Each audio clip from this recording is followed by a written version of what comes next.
The following histological features belong to the hundreds I performed and let us know how the carbon dioxide laser interact with the tissue.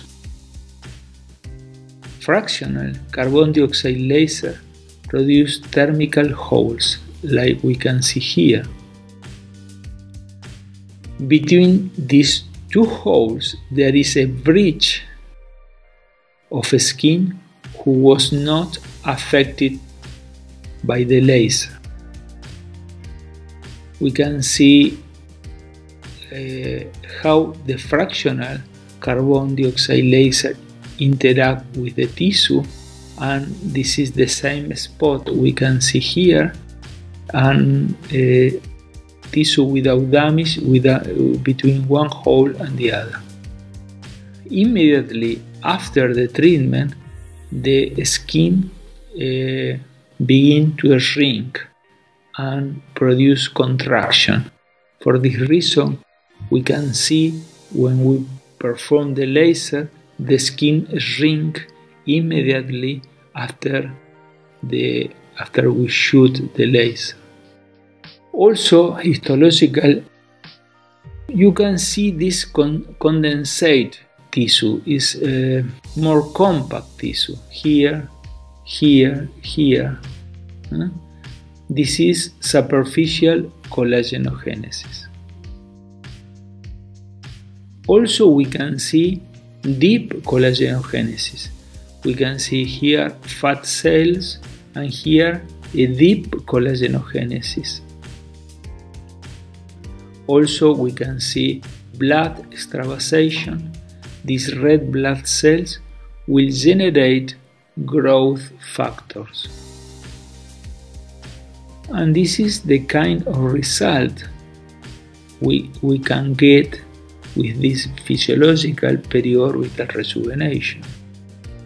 This patient was operated in another center many years ago.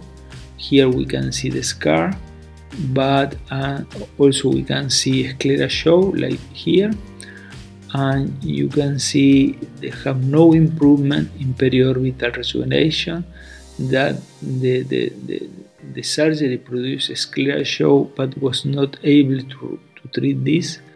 The resection of the upper eyelid produced eyebrow ptosis and this sad expression. Here I perform endobrow, skin tightening and rejuvenation with carbon dioxide laser. Bakis Kantoe in 2020 said, "I'm sure that patient and their tissue will be happier to be rejuvenated than to be incised." In 1998, I performed this procedure, endoscopic brow lift, blepharoplasty without skin resection, and periorbital rejuvenation with carbon dioxide laser. At that moment, we have an ablative carbon dioxide. The time of recovery were completely different than today. This is physiological rejuvenation 2001. This patient was operated in another center. They performed blepharoplasty. Here we can see the eyebrow ptosis. The patient came on for another blepharoplasty, and after understand what was her problem, she led me to perform endobrow and skin tightening and rejuvenation with carbon dioxide laser. Here also we can see how damage produced the conventional blepharoplasty in the patient. This patient was operated in 2004. We can see endobrow periorbital rejuvenation, and also you can see how we can see a lot of furrow here, and after the reposition of the eyebrow, the furrow diminish or go out, and also the patient have a ptosis and after the reposition and tightening the skin, the eyelid ptosis improve a lot. Here we can see 2004 and eyebrow reposition and periorbital rejuvenation. Also here how improve, and it's very interesting how improve the mechanical eyelid ptosis. This patient went to see a lot of medical doctors, plastic surgeons, and all of them proposed a conventional blepharoplasty. We can see here the eyebrow tail in aesthetic position over the orbital rim. But Robert Flowers described that the spasm of the frontalis muscle is a pathognomonic sign of brow ptosis. Here we can see we don't see this spasm, and this eyebrow is under the orbital rim, and we can see here like an excess of upper eyelid skin. Bruce Connell sign dice an eyelid fold extending beyond the eyelid onto the temporal area is a key sign of forehead ptosis. It's very important, and the contribution was very important. I will like to add that it is not an eyelid fold, it's an eyebrow fold. And also I can say it's not extending to the temporal area, it's going down to the malar area. Many doctors said first we must perform an endobrow or conventional brow lift, and after that we are going to do a blepharoplasty. And this is right. This is right because if you perform a brow lift, you are going to pull up the eyebrow. And if you are going to do a conventional blepharoplasty, or I said an eyebrow resection, you are going to have two forces, one up, another down. You can see this draw, you can see you are going to have two forces, and almost the tail is going down, meanwhile you have pulling down, pulling up.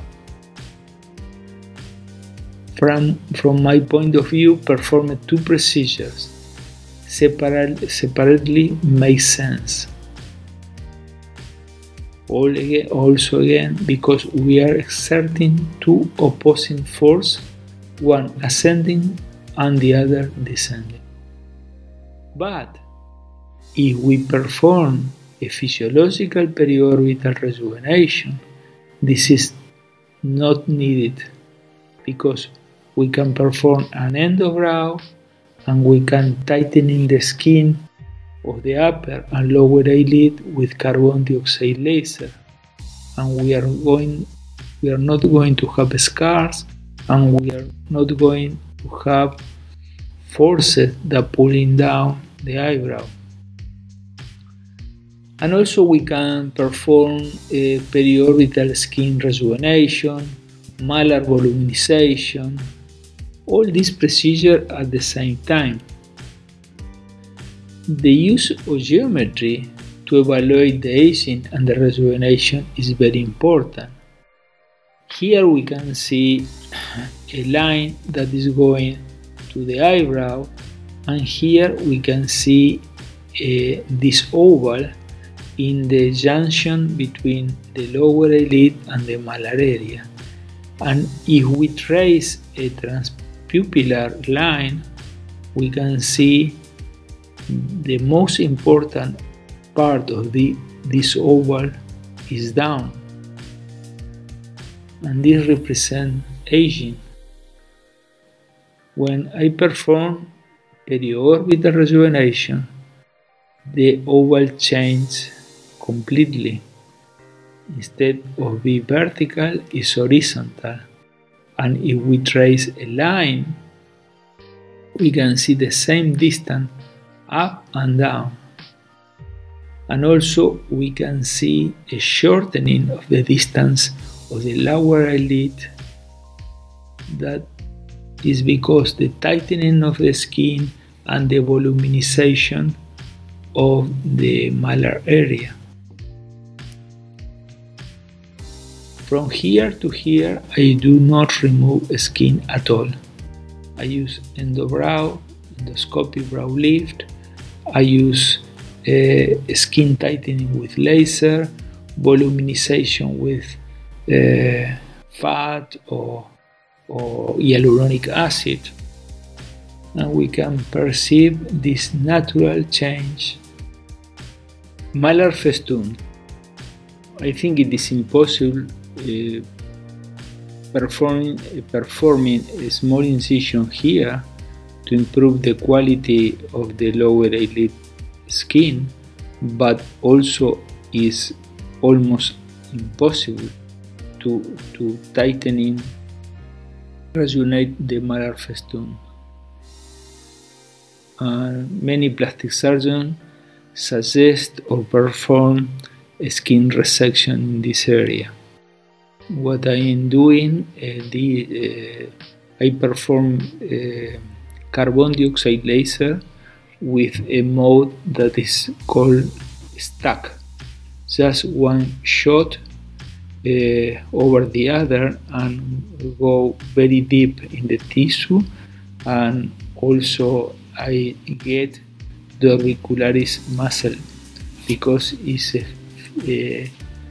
almost the auricularis muscle is under the skin, because in this area has almost no fat, skin and muscle, and it is easy to get the auricularis muscle with carbon dioxide laser.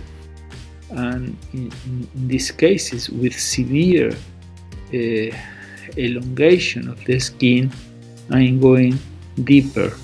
Another question is facial aging. The facial aging is multifactorial. If we do not treat the photoaging, we will not be able to give magic touch to the facial rejuvenation. Patients are happiest when we treat all aging process at the same time.